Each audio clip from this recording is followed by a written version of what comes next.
Welcome back to the show. Bill Wells, former president and CEO of Newfoundland Labrador Hydro and CFL, joins us on line number one. Good morning, Bill. You're on the air. Good morning. If I may call you Paddy? You certainly may, sir. Thank you very much. As long as I can call you Bill. Yeah, well, I got to say at the outset, we've seen a massive transfer of wealth from Newfoundland and Labrador to Quebec over the life of the power contract that's existing. Billions and billions of dollars that would have changed and altered the course of Newfoundland's history.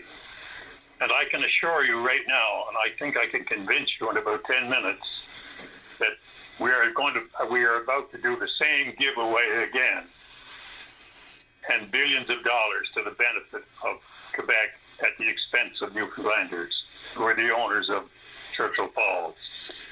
And let me attract your attention just for a moment by saying we saw the two premiers hugging. They didn't kiss, but they were hugging.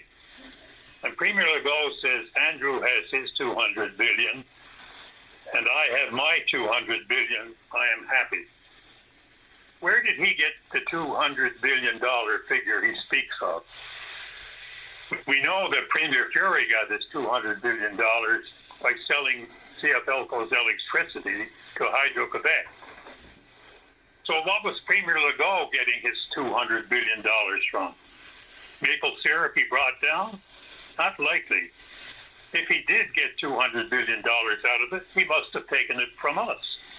And I think that's what's happening. And I'll explain why. Bill, a quick question before we move on. Would their revenue, whether it be $200 billion or not, would that not be in large part with the continued amount of money they make at the Upper Churchill and, of course, the 2,000 megawatts that they have first access to at Gull? No. Here's what's happening.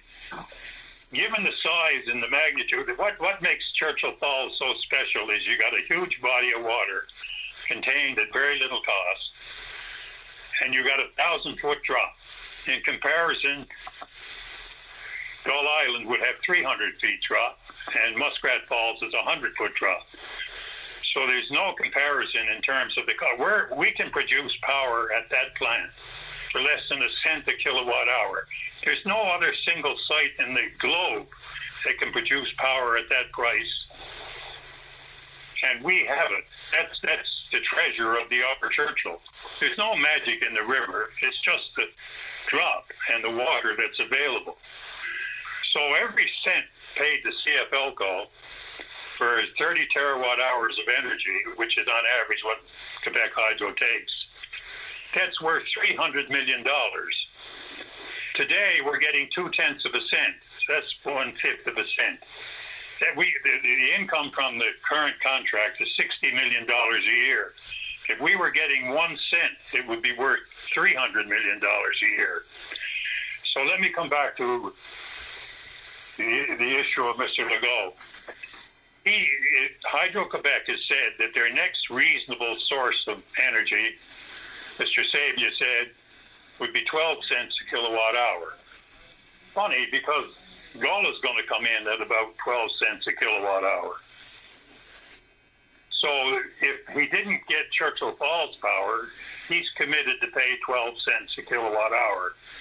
And that's why they want Gull. They're willing to pay that price. So I ask you the question, why did we sell out all this power on average over 50 years at 5.9 cents or 6 cents? Take your pick. Why? I just asked the question. If you can answer me that question, then I'd start to say there's some validity to this contract. But there is none, because you can't answer that question. I already know the answer. Let me look at it. How do you explain then that Mr. Sabia, who was, his record goes back a long way. He's got a big track record in economics. He said, if I can get that quantity of electricity for 4 cents a kilowatt hour for 50 years, I will grab it. Now, he made that statement. He also said that his reasonable alternative, which would be multiple projects, would have to be at least 12 cents. Gull would be one of them. if they're willing to pay 12 cents a kilowatt hour for electricity going forward, why are we selling our electricity at Churchill Falls for an average of 6 cents over 50 years? Look at it another way. Because they're shareholders, if you sell them electricity, for every $100 million that we take in, if it was profit to CFLCO, they get 34.2 million. We would get 65.8 million. So they win as either the seller or the buyer. The higher the price CFLCO receives, the more they get as a shareholder. But you never know which hat they're wearing. They're either wearing their shareholder hat or their purchasing hat. There's not an arm's length transaction in that sense between the two. So come back to Mr. Sabia's comments, and maybe this will explain part of what Legault was saying. If you say that they were prepared to pay 12 cents for other power, they negotiate with CFLCO and they says, I'm paying 4 cents. Hydro-Quebec's press release says, on average, we're paying CFLCO 6 cents. The other 2 cents that Mr. Sabia is putting in his pocket is return of dividends from CFLCO. Because every cent we get, you got to remember that they got 34.2% or 34.2% back in their own pocket. So Mr. Sabia is right. He's saying, I'm paying 4 cents. But when he came to the bargaining table, in effect, he had 12 cents in his pocket. He would have gotten some deal from us at 10 cents. Even if we charged them 12 cents, they would be paying only around 8 cents for the power. Less than go. So what we, and if each cent is worth $300 million and they save 8 cents, that's $2.4 billion a year, which they've saved for 50 years, which is $120 billion. Now, what I want as an answer, where did that $120 billion go? Where did it come from? It came out of the value of what they're getting under this MOU. And it's a direct transfer from the people of Newfoundland and Labrador back to the province of Quebec, which has already screwed us out of. And they were so measly, they didn't give us even 1 cent, which would be $300 million, to help us out after the renewal of the contract. They didn't negotiate this contract, the power contract. I couldn't find 500 people in Newfoundland who understand the Upper Churchill contract. That was a freak of nature. Oil was signed, when that contract was signed, oil was $6 a barrel. When the units went into production and the contract started, oil was up to $100 a barrel. The whole energy world changed. Nobody could have foreseen it, and they lucked into a windfall profit, which they were reluctant to share and didn't share and have not shared for over 51 years. And now they're taking us to the cleaners again. I don't know where the other 60, I can't give you the figures this morning, how they get to the 200 million, but I come back to my original question of, I got your attention. Where did Mr. Legault get the $200 million he said when he's hugging Andrew Furey? Where did it come from? Furey, I could say, but he sold electricity. But what did Legault say? If I take $100 into Sobeys, get $100 worth of groceries, and come out and find I still got $60 in my wallet, what happened? So who's the seller here, and who's the buyer, and where did the money go? Well, in that case, you would have stolen the additional groceries. And I guess that's the point. That's what happened to us. People don't understand. It's just nonsense. Tell me where his $200 million came from. All right. If he's the buyer and we're the seller, and we make $200 billion, where does his $200 billion come from? I just explained to you.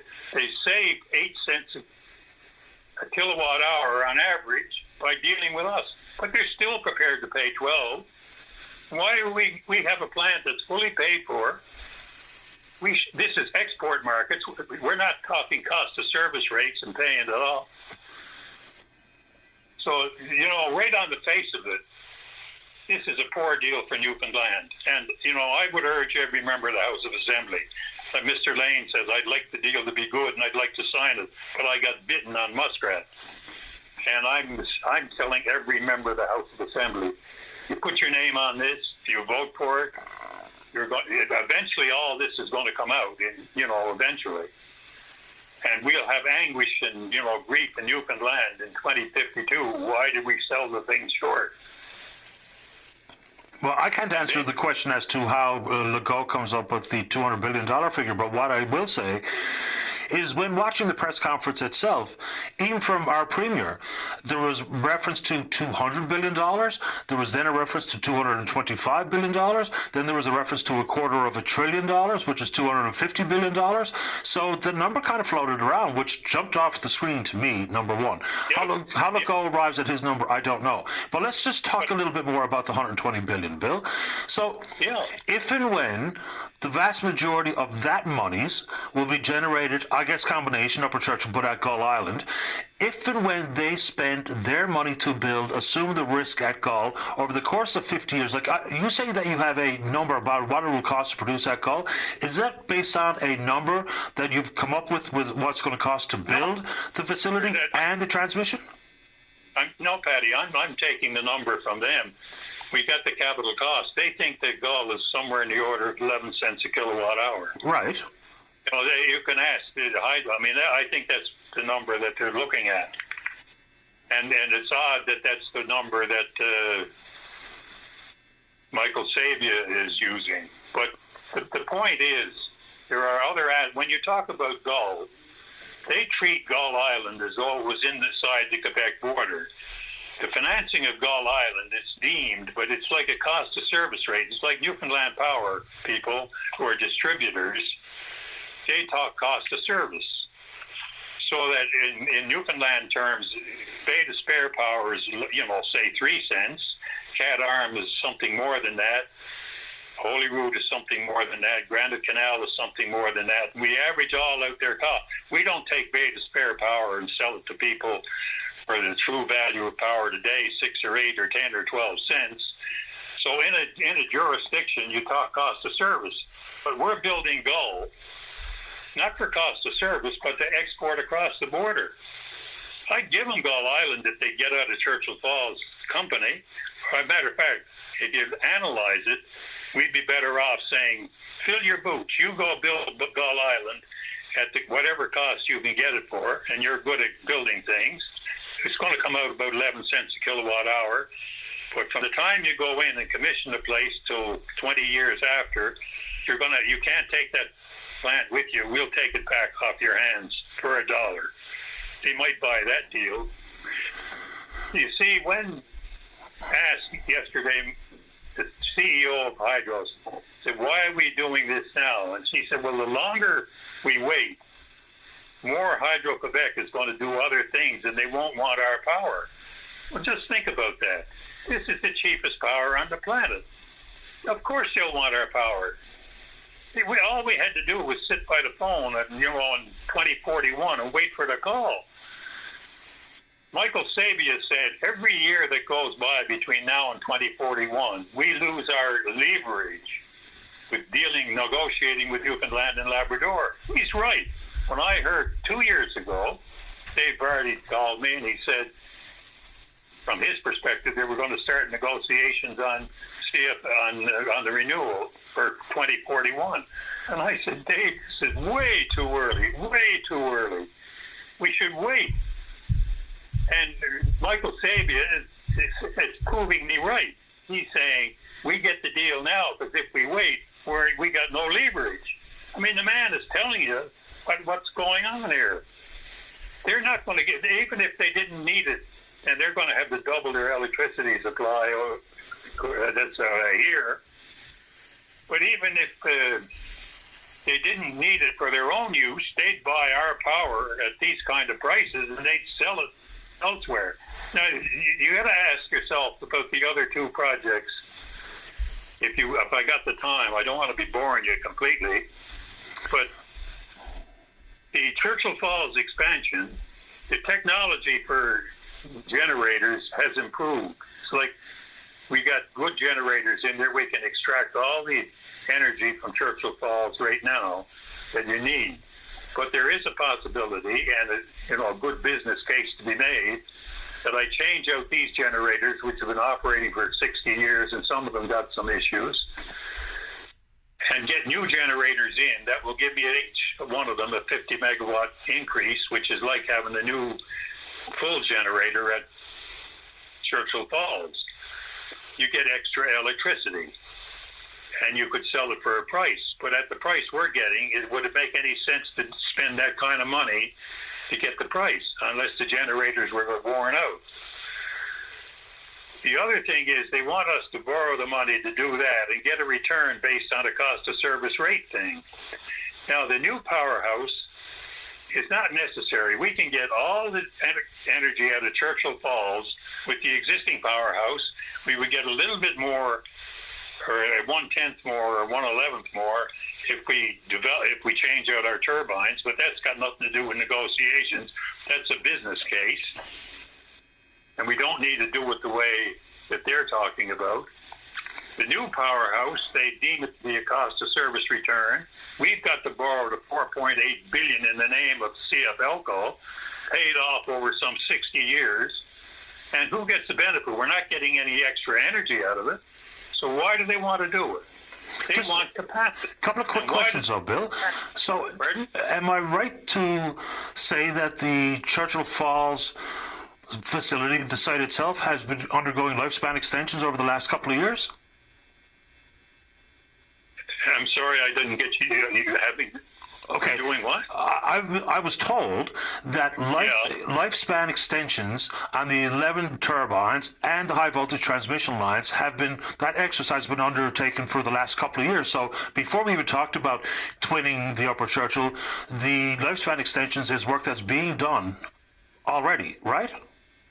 Oh yeah, well that's good practice. I mean, Churchill Falls has been in good hands with Newfoundlanders for 51 years. Right. I was always impressed by the way they handled that plant.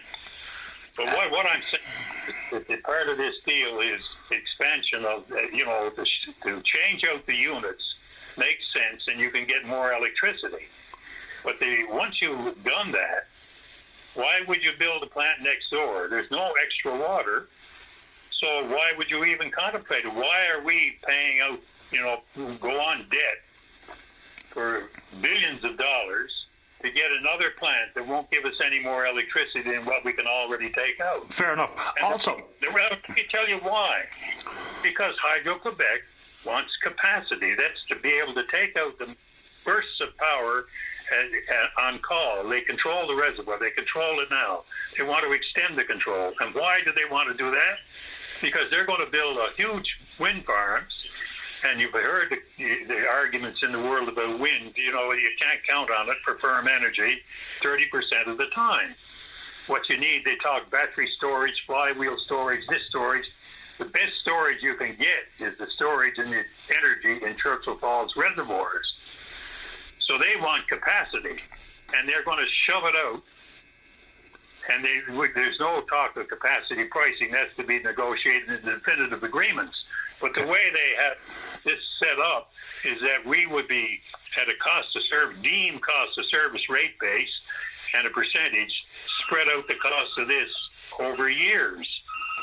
Okay. It's just not. So, Bill, also, if they want the extra powerhouse, build it. But then they'll screw up the delivery of power to Gull Island, or energy. The Gull Island and Muskrat Falls haven't got a hope in hell of handling that kind of water, and they talk about water management agreements, and that's not going to work. Okay. Last one before I do have to go. From your perspective, how do we factor in the value that comes with the quadrupling of the Labrador recall block to 1,990 megawatts? Because if we're talking about, not just access to energy, but, industrial development, whether it be mining or otherwise, and the expanded tax base that comes with that, there is inherent value in that recall block. How do you factor that into the overall benefit in this MOU? Well, you see, here's the thing. Under the current setup, they have super minority rights as a shareholder. And we bargained away the X amount of power to CFL under the power contract that's in existence.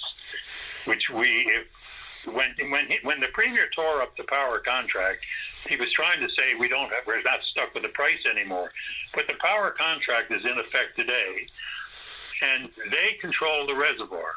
They have supermajority rights, minority rights, super minority rights, and they control the reservoir, so they direct when the water comes out subject to the requirements, say, of IOC or Happy Valley, Goose Bay, and Labrador City. If we wait to 2041, this corporation becomes a under the Canada Corporations Act. It's a federal company. The minority rights and majority rights of shareholders will be spelled out. They would not have any benefit under the power contract of controlling the reservoir. So we could pay ourselves and take whatever power out of the plant as majority shareholder, as long as the minority shareholder can do the same thing.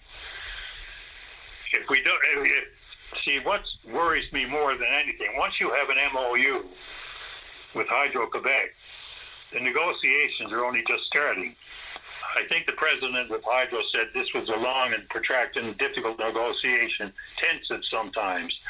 Well, when you get back in the room with them again, if this goes ahead, you won't believe the change in attitude and the approach that's going to be taken from the other side. I've experienced that. I've spent hours in the room with Hydro-Quebec. I know those guys and what they've done. Bill, I certainly appreciate your perspective and your understanding of the issue this morning. We're way over time for our break, but I really do appreciate making time. Interestingly enough, in the effort to answer your question, where did Legault come up with $200 billion? I haven't invited Francois Legault on the show, but I have invited Michael Sabia on the show. And that would be a real catch if I can get him to do it. I doubt he will, but I'm certainly going to keep trying. I appreciate your time this morning. Well, I appreciate the opportunity. Thank you, Patty. Thanks, Bill. All the best. Bye-bye. Bill Wells, former president and CEO of Hydro and CFL Co. Let's take a break. Don't go away. Welcome back to the show.